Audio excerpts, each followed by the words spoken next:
Hi there, everyone. Welcome. We're going to give a few minutes here to get started. I know that we have several people who are registered here, and I want to make sure everybody can get in. Okay. And so as we're getting started, if you do have questions, please feel free to type them into the chat box. Hola Rita, Hola, Richard. I have ¿cómo several estás? um, questions we're going to lead in with. And for those of you who were at NAM National, we thank you for joining us again. What we wanted to do is a deeper dive into really getting started as a non-delegated correspondent. And the goal is to be able to not only answer some common questions that people have as far as getting started, but really answer your questions. What are you thinking about? Where you at on the journey? Matt, I know you see that so often when you're having conversations with people across the country as far as, I've become a broker now and I want to become a non-del. So what does that look like? When do I need to make that pivotal point? And one of the things I hear often, I know you hear often from people who have made that switch to becoming a non-del, is they wish they would have done it sooner, right? Yeah, we talk about that a lot. A lot of our customer, FirstFunding's been around since 2002, and so a lot of our customers are coming up on 10, 15, 18 years with us, and they've seen the evolution of the non-delegated space. And what we're doing right now is it's really pushing to the max. I mean, it's becoming such a big part of the landscape in TPO lending these days. And we hear people that say that I was afraid to do it at first, but now that I did it, I wish I would have done it sooner. And we're starting to see a lot of great lenders that started off with us, quite honestly, with like a $3 million facility, kind of like a starter facility, maybe 2 million, $3 million non-delegated facility, growing into 100, 115, $150 million facility. So it's been pretty awesome to see. Yeah, I love that. Yeah, and if you guys, Jeff, thanks for hopping on camera. If you guys want to hop on camera, feel free to do this. We want to have a very informal conversation here, and we do have some key questions we're going to lead in with. I'm going to go ahead and start off. We are recording. We'll have a copy of the recording we'll send out to everyone. So if you want to go back and watch it, share it with a business partner, whatever, always happy to do that as well. My name is Ginger Bell, and I'm facilitating this on behalf of FirstFunding. And so we have Matt Coles, who's the National Vice President of National Sales Manager. I'm making you Vice President now, FirstFunding. And then we've got Melissa Harris, who is the senior compliance partner at Strategic Compliance Partners. So welcome. We do have, I know John is hopefully going to hop on and talk about some appraisals, and Ross may hop on as well. But I'm going to go ahead and get started. And again, as you have questions, feel free to type them in the chat. And just so that I know you can use the chat, because sometimes Zoom does some funky things with chat, just type into the chat box. Let us know what part of the country you're calling in from today. I'm in Portland, Oregon. It is cold here, I will tell you that. I think winter is upon us. And I know, Matt, you're in Dallas, so weather's usually pretty good there. Yeah, it's nice out today. Oh, Jeff, Anchorage, Alaska. Very good. Have you seen snow yet? Um, this afternoon we're supposed to get like 12 hours of continuous snow, so Oh my gosh. we'll see. Yeah. Wow, great. It's a dusting here in the bowl right now. It's all in the mountains, but Yeah. And it's then coming. we've got all the way into Florida as well, so that's great. Okay, so let's just kick it off. And Matt, I think the question really on everyone's mind, we have seen a big surge of mortgage brokers. I've heard upwards of 50% of origination now is going through the mortgage broker channel. And so, what are you seeing that's driving brokers to really look into getting into the non-del channel? It's really kind of, I'll say twofold, but more like two and a half fold. So first of all, what we're seeing is the originator is back, right? The individual originator is back from the doldrums of 2012 to 2015, and then we saw it start to rise in 2018, and then really kind of kick into high gear in 2020. So a lot of our partners or a lot of our colleagues on the retail side came into the space of TPO. They didn't want to work for distributed retail anymore. They said, "Hey, I can kind of go do my own thing." So they joined the TPO world, whether they joined a broker shop that was already in existence or they started their own. And so they got their feet wet with it. And the natural evolution of what we're seeing is the growth of them moving and saying, well, I'm ready to take my business to the next level. Let me go ahead and try to move into the non-delegated space. So we saw that kind of writing on the wall when we first started seeing the growth of TPO again, right? A lot of great organizations have driven that. The other side of it, the reason why we're seeing so much explosive growth in it, in my opinion, is because the investors are embracing it. It used to be one or two investors were really good at non-delegated. Everyone else kind of stumbled along their way. Even myself, being a former account executive and sales manager at a large, investor, there were times early in my career where I was hesitant to sell it because we just weren't very good at supporting the non-delegated customer. That with technology has really it's been very easy for a lot of investors to come in and say, you know what, we can help you. We can provide the fulfillment support, the underwriting support, all the support that you're going to need in order to make that transition even easier. So, and then kind of the half thing that I wanted to talk about was kind of ties back into the first one, which is the branding aspect of it. Everyone has a brand now. Social media has allowed us to all have a brand. There is no better reason to build out a brand than on the non-delegated side, right? I'm a big believer that getting to the closing table and having those loan docs signed in your name rather than XYZ investor makes all the difference in the world and allows you to continue that brand from start to finish. So that's why we're seeing the explosive growth in the non-delegated space. I mean, literally, I just pulled numbers for October. I mean, sales team over here is pumping out 40 or 50 applications per month for people that want to move into the space. So Wow. it's exploding on our side. Yeah. So, and that branding aspect is obviously one of the benefits. And Ross Miller has joined us now. Ross is with Miller Home Mortgage. Ross, how are you? Sorry for the delay. You have to, adhere to the customer sometimes and Yeah, trying to get off the absolutely. phone. Absolutely. Customer always comes first. That's Yeah. everything. First and foremost, absolutely. So Ross was also on our panel that we did at NAM National, and I know, Ross, you had a line a mile long after the panel of people wanting to ask you questions. And really that's so important when you're looking at, going into this, is having that support, which I know, SP provides so much of that support on the compliance side, obviously FirstFunding, so much of that support. But really the transitioning to, having those conversations with individuals like yourself, Ross, who have been through that before. And one of the things that you said in Vegas was you wish you would have done it sooner. And so, looking at those benefits, I mean, here we've got, Jeff, who's, in Alaska, and he's looking at, okay, what's the benefit of becoming a non-del? What are those benefits, Ross? Why you've been a non-del for how long now?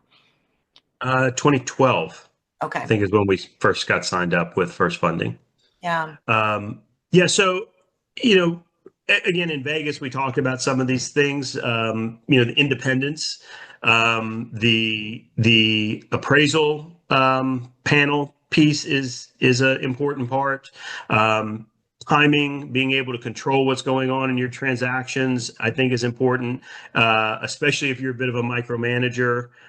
You get to control those things. You're also able to perform for your realtors, right? So, I guess the easiest thing to do is give you a comparison. I've got a brokered loan I'm doing right now. We submitted conditions. The title company's asking for the closing docs. The lender won't send the closing docs until the clear to close is issued. There's nothing I can do about it, right? But if this was a non-del loan, I would have sent the closing docs 2 days ago. They'd already know what the numbers are. They'd have everything. I wouldn't be waiting on this company. Now, I would still be telling them, look, we're not closing yet until we get the green light from the lender and get the clear to close. But we're not waiting on somebody else who's got 10 files on their desk to get through underwriting before I can send a closing package to the borrower. Or to the borrower and to the title company. Right. So you just get so much more control over your files than when you're acting as just a broker. Yeah. And that control is critical, especially when you are talking about timing. Obviously, in a purchase market, that's critical.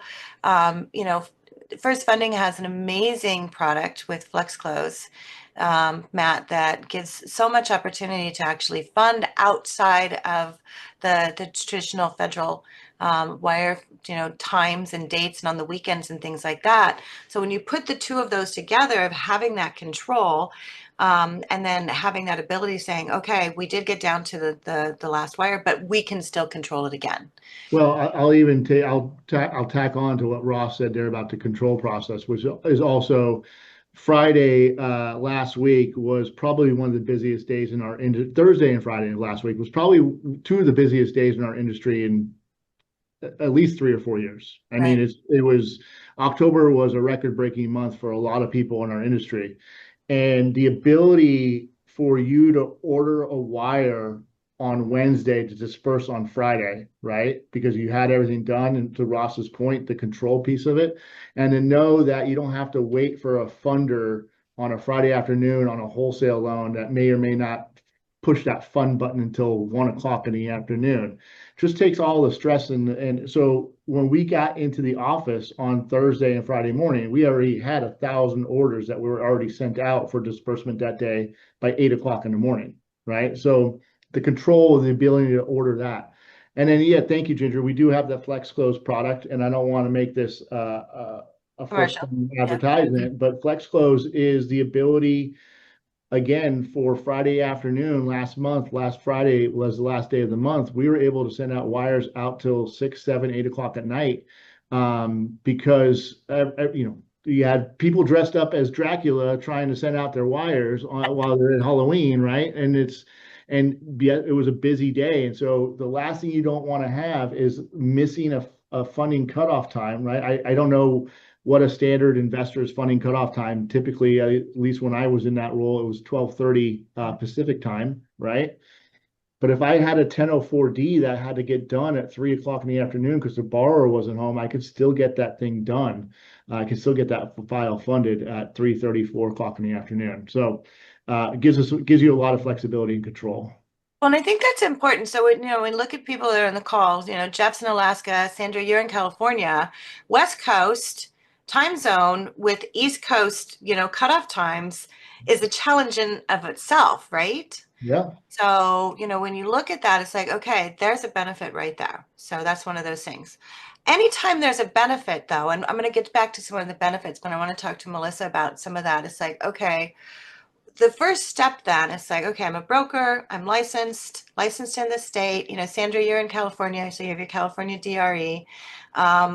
What's the first step as far as saying, okay, I want to become a non-del that I need to take in order to facilitate this on a compliance side? Yes, obviously licensing, which we offer here at SCP. So making sure you do have your lender's license or the license, you know, that is required in that state to originate non-del, or they look at you like you're a retail lender. So to originate retails. I will tell you guys that we had one client that thought they had the right license in Washington. They originated non-del for about a year and ended up with a $60,000 fine because he was not licensed appropriately. So that's the first thing that we do here. When any of our clients say, hey, we want to look at the transition, we go into NMLS and we look at your licenses, your license types. What do you guys have? And you know, every and what do state's you need? different. I mean, obviously we Every have the state is national different. standard with the NMLS, but each state, you know, when the SAFE Act passed, they still have their own requirements. There's just different licensing. California still has two, although I've heard Definitely. talk that they may be transitioning to just one. But as it is now, you need to make sure that you have that correct licensing, especially with the California DRE. Because Right. And then that we also look at not just that, but is there a net worth requirement? Are there specific financials you need to submit? Are they audited, not audited? Do they have to go through some type of accounting, you know, performance? So we look at all of those items to help you guys prepare for applying for that specific license too. right, which is critical as that goes along. So, you know, we have the compliance side. I want to get back to benefits for a minute because one of the biggest benefits is the appraisal. And you know, Ross, you talked about that control. So being able to select what your appraisal, you know, selection looks like is important. So what does yours look like as far as your appraisal management? Yeah, so when this first came out, we looked at several different options. There's a software option where you can just get a software and you plug it in and you can put your appraisers in there and it, you know, spins a wheel or whatever and it you know picks whoever comes up on the Like, let's wheel make and that's who you get, right? There's nothing wrong with that. It's still an option. You got to pick the appraisers that are on that wheel, right? But and I think Melissa will be able to speak about this is there when I looked at it, there's a bit of a compliance problem with that in my mind, which is, well, if the wheel spins, but I don't like the where it landed for this person.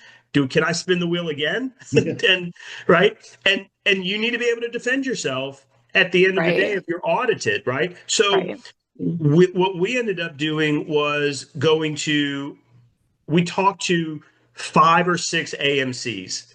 These are not it's not class appraisals. It's not these guys that are doing 3,000 appraisals a day across the country. That's not who we're looking for as a smaller business. I'm looking for the company doing 250 appraisals, but they have a portfolio of appraisers that we can use if necessary, Right. but they have a ability to create a group of appraisers that are assigned to Miller Home Mortgage. Okay. So, you know, I've got 5 or 6 appraisers in the New Orleans market. That's where most of my business is done. I've got 2 or 3 appraisers in Baton Rouge, but then I also have 2 or 3 appraisers in Houston and 2 or 3 appraisers in Dallas because I'm licensed in Texas also.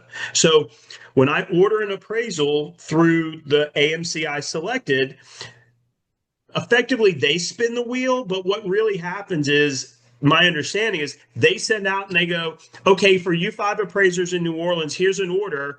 Which one of you want it? But it goes to those 5 people first. Do I care which one gets it? Not at all. I know they've got 20 years of experience. By the way, you can negotiate price. Jeff, I think they said you're in Alaska, right? So what we pay for an appraisal and what you guys are probably paying for an appraisal is going to be a completely different world. I negotiated $475 for the appraisal for a single family owner occupied. I'd be curious what you're seeing for a regular one. Yeah, it all Like depends on whether or not it's in Anchorage, which is sort of the urban area of Alaska, versus out in the remote. Anywhere. I mean, yeah, we'll just range it from like 800 to 1,600. It all depends. Sometimes you got to fly somebody out there and they yeah, want which is best comps which for the rural areas, and it's right. all over the place up here.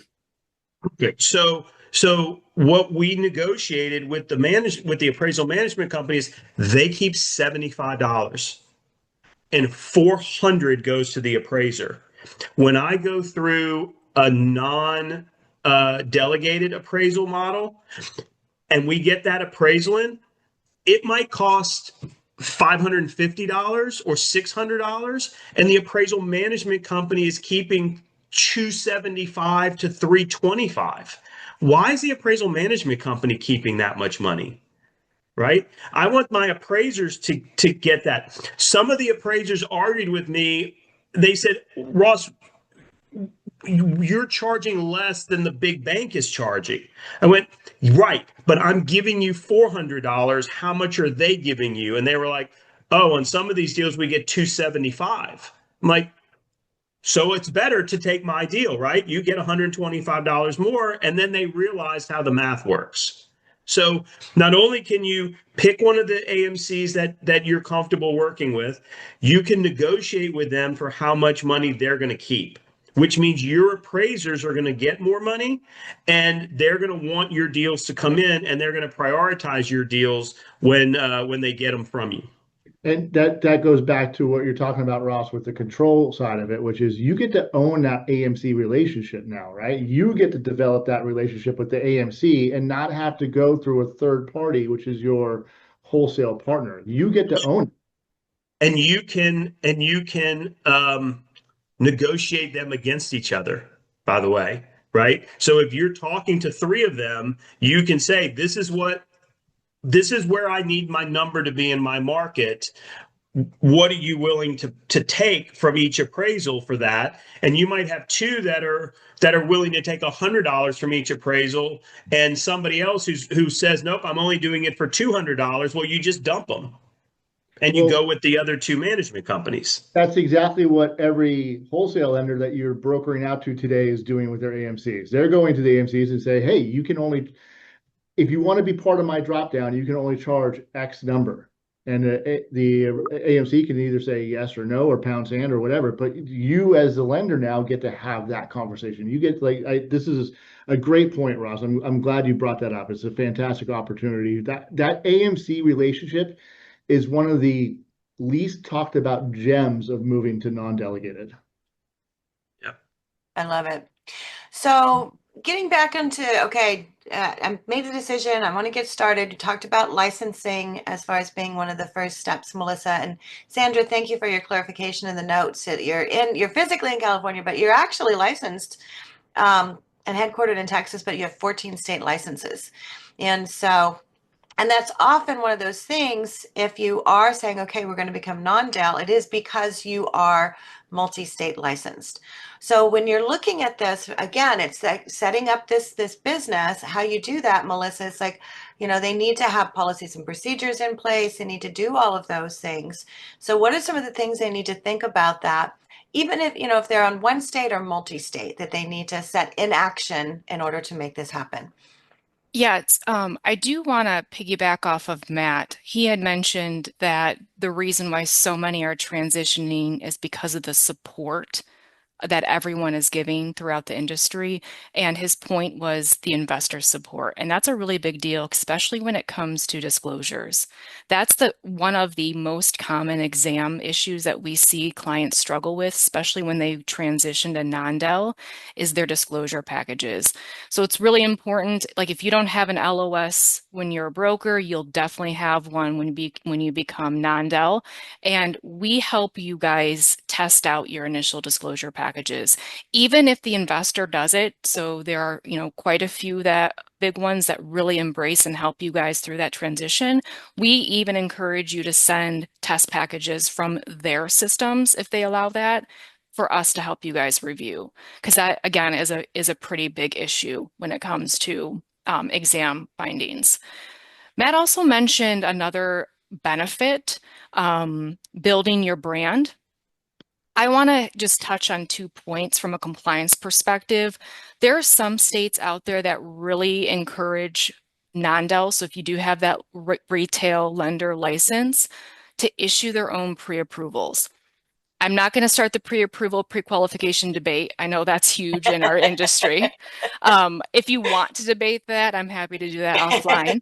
But there are quite a few states that are looking at, if you do have the retail lender license, issuing those pre-approvals. And that's a big deal for a lot of our clients too. They want their name out. They want to represent themselves as being able to issue that. And so that's another benefit. We do help with pre-approval letters. That is something that we offer too, as is reviewing them to make sure they are compliant. And then again, pricing. I'm sure Ross can, comment on this, is you have more control over what you charge, what you don't charge. In that Section A lender box is what I'm specifically referring to. And we help clients with that as well. So making sure what you are charging will pass through an exam. You're not trying to throw in a bunch of junk fees because the investor is passing them on to you. What are you charging and what are you putting in that box, Section A? But there is a lot of control and flexibility you guys have to charge. Some other things from an operational standpoint, pick a great LOS. Mortgage call reports, they are a nightmare once you transition from broker to non-del, or I'm going to call it retail because that's what NMLS and the licensing look at you. Yeah, that's what they call you. Your financials become quarterly instead of annual, so you're reporting assets, liabilities, ownership, equity, income, expenses every quarter now instead of just once a year. Your call reports, they want more data. They want to see more information on the loans that you closed from a retail perspective. So you are completing a couple additional sections than what you typically would if you were just, broker. Another big transition is the post-close quality control reviews. Those are not required in the broker world. They are required on a monthly basis in the, retail space. So that's another, big transition for our clients, is that additional cost for those reviews. Yeah, very much. And in getting started, and thank you for piggybacking on Matt's, because the two go hand in hand. And I think that's a lot of it when you're deciding, hey, this is the step I want to make, is, what are the benefits? What are the risks? That's the thing too. It's like, and compliance, obviously, it often falls into that risk box, right? And so setting it up right the first time so you avoid that $60,000 fine Right. is critical to be able to do that. But when you're looking at, and FirstFunding has for decades helped so many brokers to know the path to go down. So from a standpoint of a warehouse facility, and I think just getting into that is like, first of all, what is a warehouse facility? What do they need to start with, Matt, as far as how much do they need? What's their net worth? What are some of the requirements there? Yeah, so there's I think one of the things that ends up happening in our business is that most people work on theory of myth, right? And a lot of times people say, "Oh, I'm not big enough to have a warehouse facility." And I think Ross, you operate with a $3 or $4 million facility, if I'm not mistaken, right? And sorry, you're on mute there, Ross. Hang on. Yeah. Yeah. So, every business is unique. I don't want to give kind of blanket answers, but kind of rule of thumb, right? It takes $100,000 net worth to get a $3 million facility in your company, right? So that's kind of the basic rules for getting a facility. So it's not just the mega companies that are doing non-del. Ross, I think you're a company of 3 people, right? Or 4, maybe. If you consider my wife and son employees, which they get paid, but they don't really do anything. The family benefits. I run Your wife's not in the room, obviously. Look, we're in the middle of a government shutdown. I can't get insurance anymore with just myself and my wife, so I have to have a third person. So my son then has to become an employee in order to qualify for health insurance. It's ridiculous. But what you were saying is I have a $2 million line. Yeah, so so it just depends on what your book of business is. Most people in the non-delegated space aren't going to bank their FHA stuff. They're still going to continue to broker that out. So you can just literally, you can customize the warehouse facility to fit your needs. And you don't need to, if you fund $10 million, or let's just call this, if you fund $5 million a month, you don't necessarily need a $5 million facility because you're going to use the same dollar over and over again on a monthly basis. The myth that I continuously have to overcome is, oh, it's only for the bigger companies, right? And so when I run the numbers, the average lender with FirstFunding, and we're talking about upwards of 1,000 lenders at this point, the average lender is only putting 11 loans through us on a monthly basis. It's not like everyone is this massive 100, 200, 300 unit a month producer that's in the non-delegated space. A lot of small shops, my dear friend Ross included, operate as a non-del just like they would if they were a bigger shop, but they're operating it with 2 or 3 people. It's a really, really easy space to get into. Easy with regards to the qualifications of getting into it. It's not a massive number. I mean, there were people that came up to me in Vegas that said, "Oh, I thought I had to have $1 million net worth in order to get a warehouse facility." I'm like, well, if you have to have $1 million net worth, I don't have very many customers. Right. I mean, so that's the bottom line of it. It's not, the barrier of entry is not that challenging. Yeah. And that's important to look at, to be able to say overcoming some of those myths. But you do need to run it like a business. And that's one of the things that I do run into quite a bit, right? That broker to banker, I say, well, how much do you keep in your business? I don't keep anything in my business. Do you have a business bank account? Like, you do have to run your organization as a business when you want to become a non-delegated. And Melissa does a great job of talking about this. Like, you do have to have policies and procedures, and you do have to have banking, and you do have to have accounting systems in place. So you do have to operate it as if it is a true business. And you can't just fly by the seat of your pants and say, I don't keep any money in my company. No Gmail email accounts. Yeah. So, and I think that's so important to look at, which honestly, guys, if you're running a business, you should be running it as a business, no matter whether you're a broker or retail non-del, whatever that is. I mean, that's just people, that is important. The credibility this day and age is critical. So yeah, no Gmail accounts, get your branding, get your website, make sure you have what you need.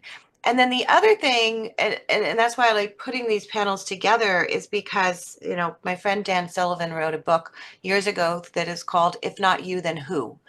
And so often I see in our industry, it's like, oh, I can do policies and procedures. ChatGPT can write that for me. And it's like, you know, but you need to, again, act as a business.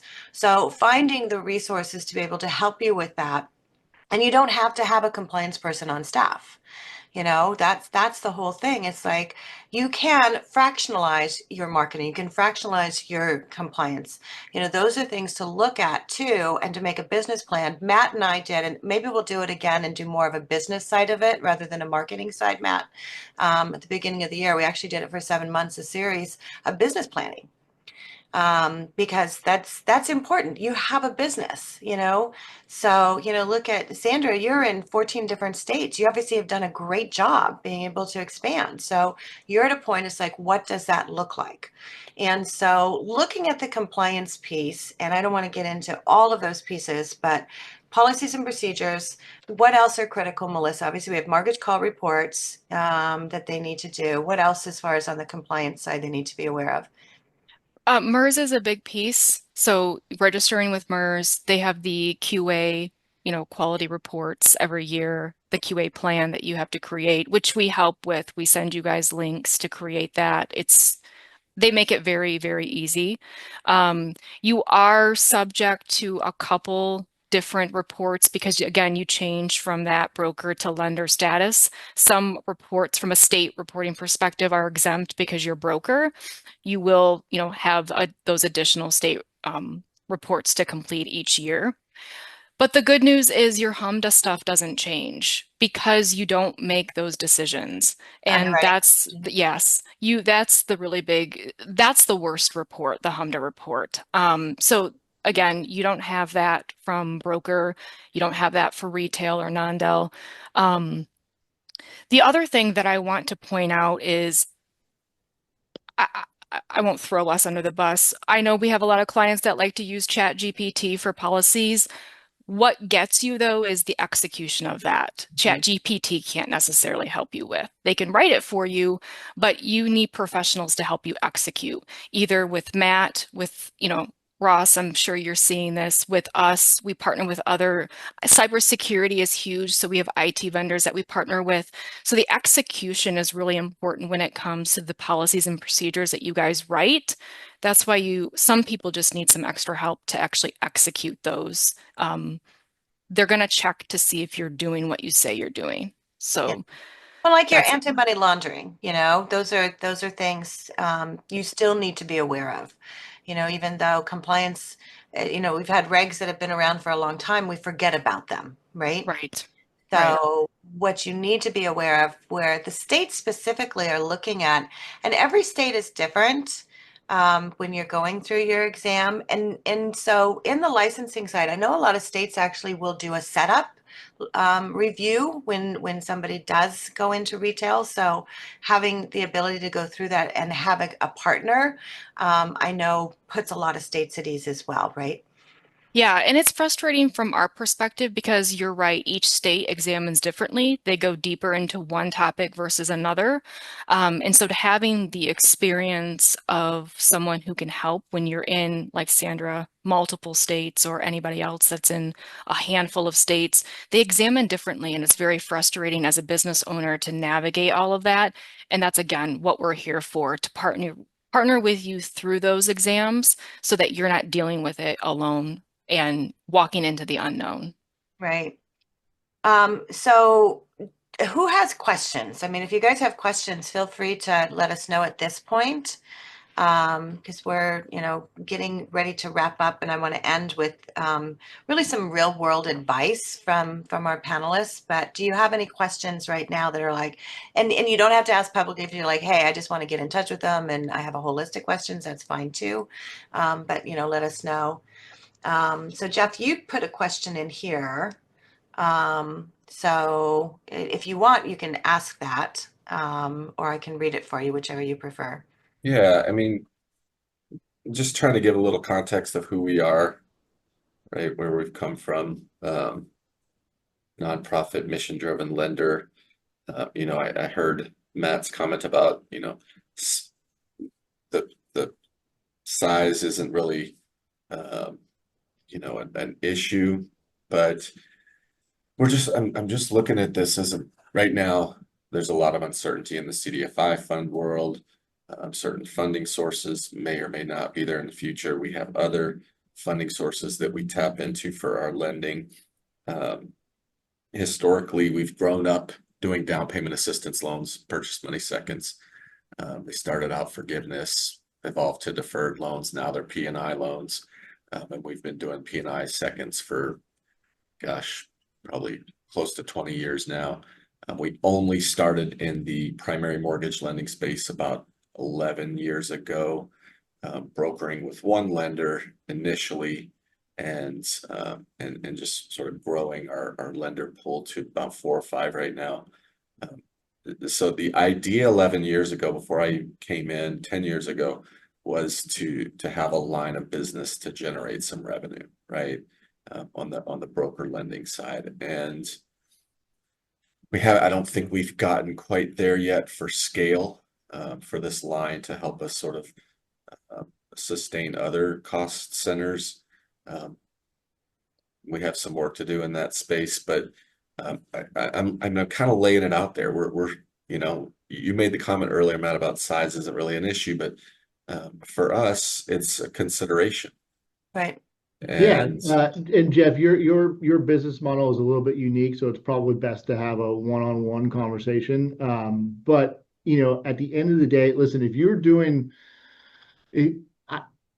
size, the size is a myth that it was only for the bigger players. If you're only doing 1 or 2 forward mortgage loans a month, this may not be the best, right? Because there is going to be increased costs of insurance, and there is going to be per transaction costs, and it may not flow with what you're trying to do process-wise. But if you're consistently doing, I think, north of 3 to 5 units per month, I think it's a great opportunity. But if you're sporadic and you go 90 days without closing a loan, I don't know that if you close 5 loans a year, I don't know that it's going to be the best benefit for you. So, sure.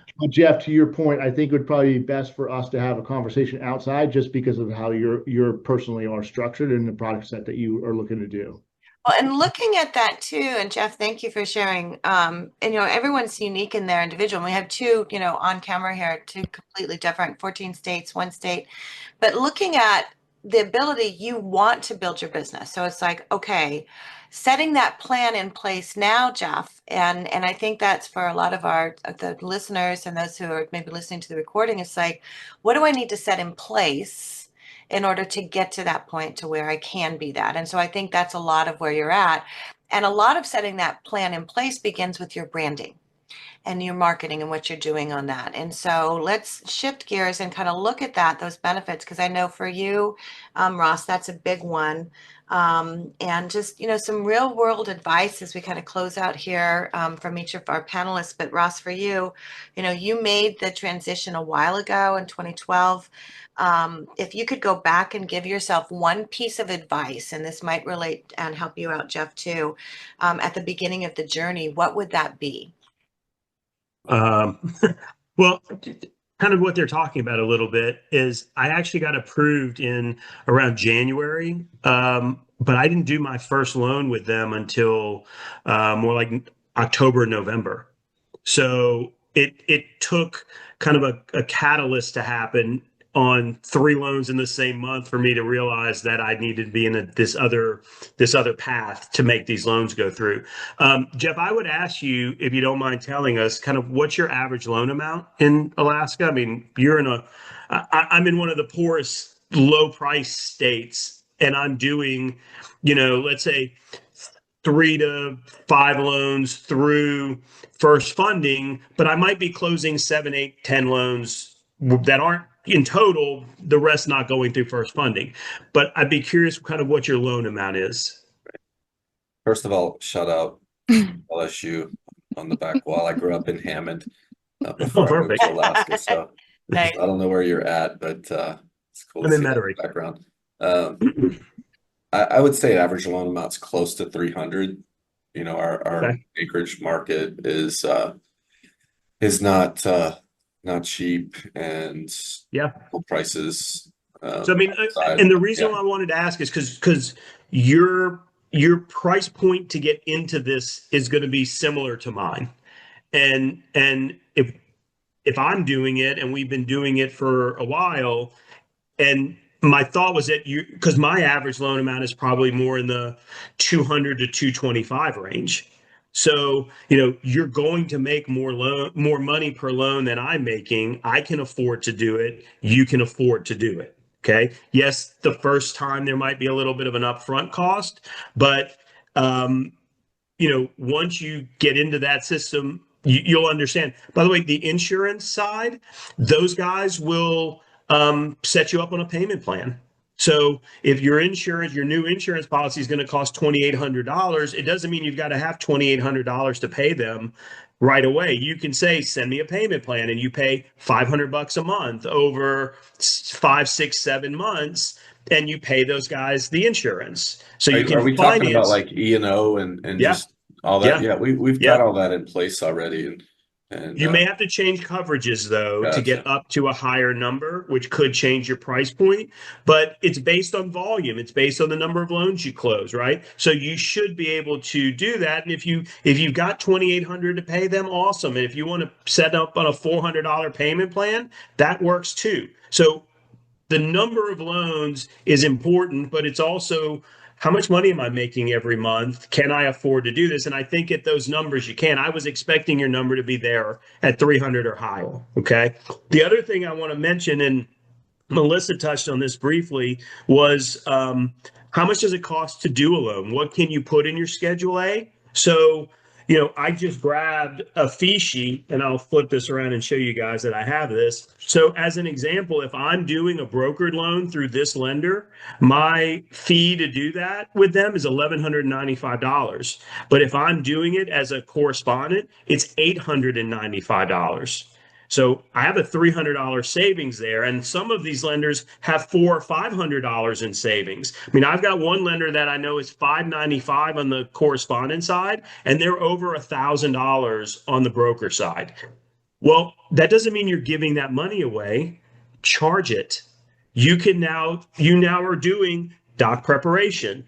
because you're drawing your LE and your CD. You may be ordering your docs through Doc Magic now, or going through the investor. Charge it. We've upped our secondary charges. So not only are we making a commission, but now we're making flat fees as well for doing that work, because we're going to do that work on every single loan. Processing.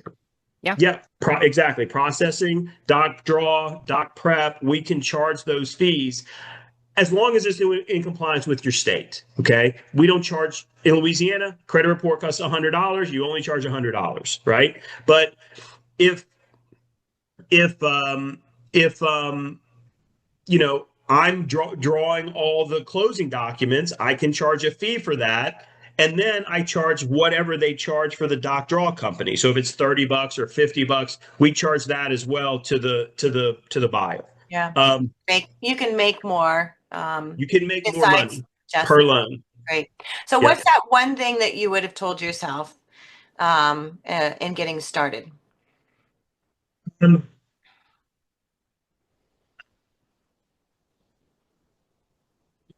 Mentioned, doing it sooner, but I don't think it has to be perfect, right? You can get yourself set up. Sandra, and again, Matt can probably answer this. Maybe you want to set up and offer it where you have the most control to start with, right? If that's California or another state or Texas, et cetera. If something gets messed up, you can just drive over and see Matt in Dallas, right? So, maybe you set it up someplace, get your processes in line, and then you expand it out to the rest of your states. There's a ton of flexibility within this. So, I mean, for me, once I got it started doing it, I do everything conventional, everything VA, everything USD through FirstFunding. I do it all as buyer paid closings. I don't have to disclose commissions on CDs. I mean, it's just a much smoother process. I don't know. Yeah. I mean, I don't know that, I mean, look, I lost almost a whole year after signing up. I mean, so when I say sooner, maybe that's, execution. Yeah. You got started, but maybe the execution, which a lot of that execution, Melissa, that's where SCP can help. So Ross, thank you for that. And so oftentimes it's like, okay, this feels overwhelming. What would you say to them, and how can SCP help with that? Yeah, and to Ross's point, you can start off with just conventional at one lender and pick the lender that will give you the most support too.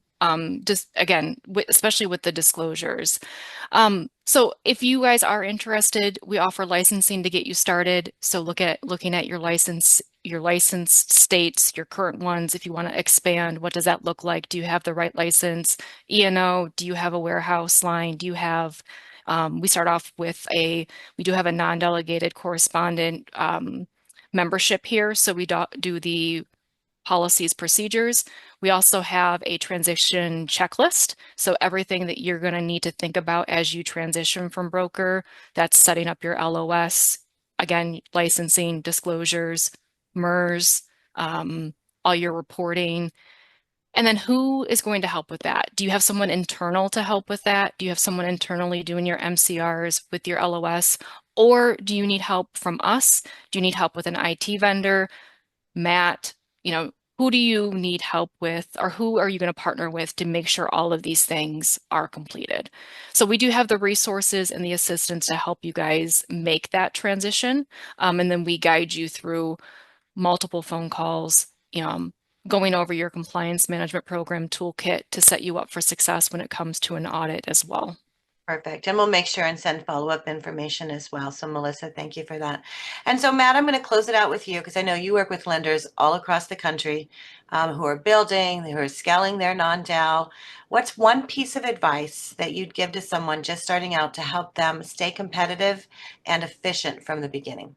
I just say leave no question unasked, right? I mean, moving your business from broker to banker is not something that you should take lightly and not something that you should just decide on a whim. And, You should just write down and ask all the questions. Surround yourself with experts that know the answers to the questions that you're asking, and you'll get good, honest feedback from everybody. People will call me all the time, and a lot of my sales team, and we'll give them the advice that they're just not ready to make that move today for whatever reason, maybe financially, maybe production wise, whatever it could be. We're not looking to do a hard sell on making moves from broker to banker, but just write and ask every question to everyone in our industry. One of the things that I've been doing this business, everyone on this call has probably been doing this for a while now, but I've been doing this for 25 years now.